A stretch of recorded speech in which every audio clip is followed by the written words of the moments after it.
de quinto ano. E aí, como estão vocês? Comigo está tudo bem. Vamos para mais uma aulinha hoje de quê? De história, certo? E aí, para isso, vocês precisam estar de farda, com os objetos de vocês e o lugarzinho na casa de vocês para que vocês possam acompanhar a minha aula, tá? E aí, vocês vão tirar o livro de história e vamos para a página 64, na unidade 5, a República Populista. Foi um período denominado de República Populista, teve início após o fim da ditadura de Getúlio Vargas, em outubro de 1945, quando foi estabelecido a democracia no Brasil e os governantes, eles passaram a ser escolhidos por meio do voto, né? Com o objetivo de conseguir apoio da população. Os políticos chamados de populistas empenhavam-se em simpáticos, discursavam em locais públicos, faziam promessas, conservavam diretamente com os eleitores e procuravam transmitir a imagem de que estava a serviço do interesse da população, ou seja, do povo. Então, quando ele chegar aqui, ó, no nosso Brasil, ele fez isso, tá? Ele empenhava-se as simpáticas, né? Tentava conversar com as pessoas e para prometer algo para agir no seu governo, certo?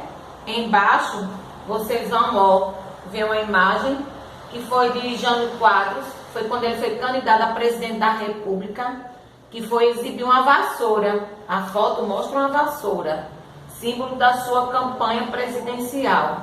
A vassoura era usada para mostrar a Jânio Quadros que varrer todos os maus políticos do país. Ele, com essa vassoura, ele significava que ele ia varrer todos os políticos ruins que existiam no Brasil, certo?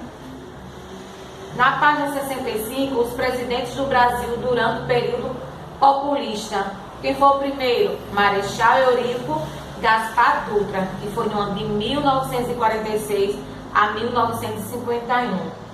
Dutra foi o primeiro presidente eleito após o estabelecimento da democracia. Foi uma época marcada de acordos políticos e comerciais, em que o governo brasileiro apoiava os estadunidenses em decisões políticas e recebia em troca incentivos financeiros para a compra de produtos importados.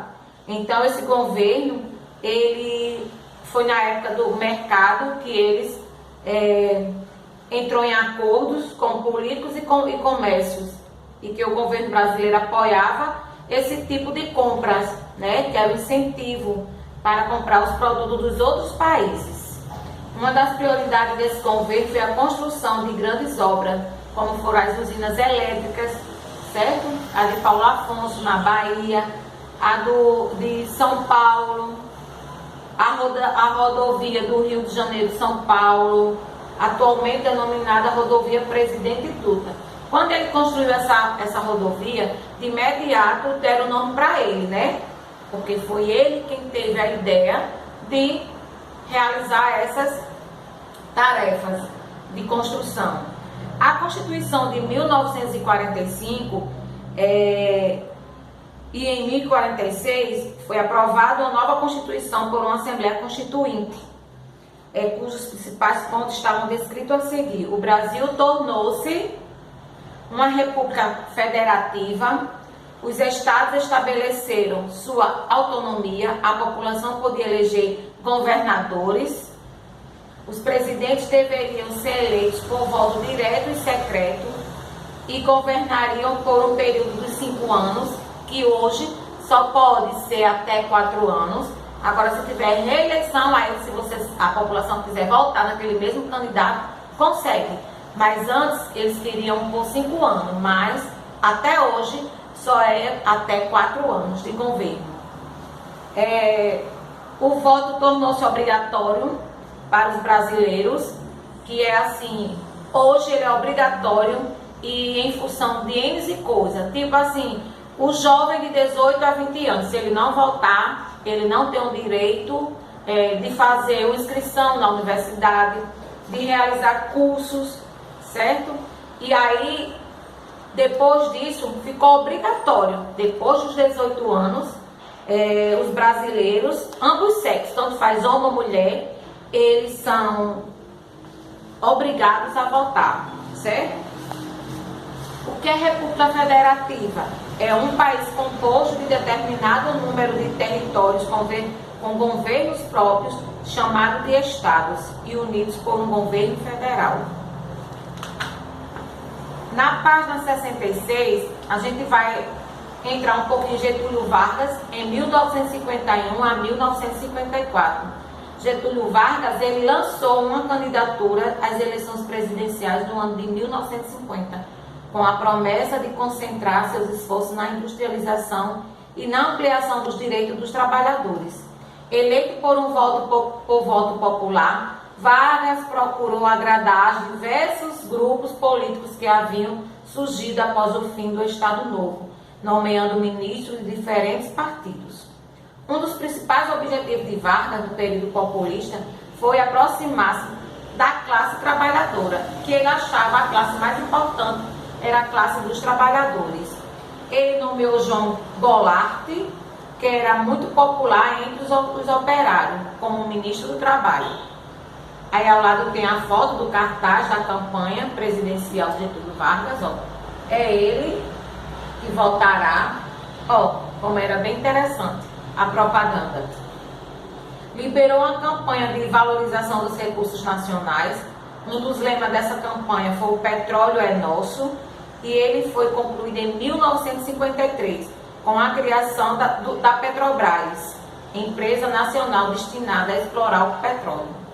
Apesar da política modernizadora, o desenvolvimentista de Vargas, uma grande crise política afetou gravemente o seu governo, que passou a ser criticado por jornalistas, políticos, opcionistas e militares, ameaçado de perder novamente o poder.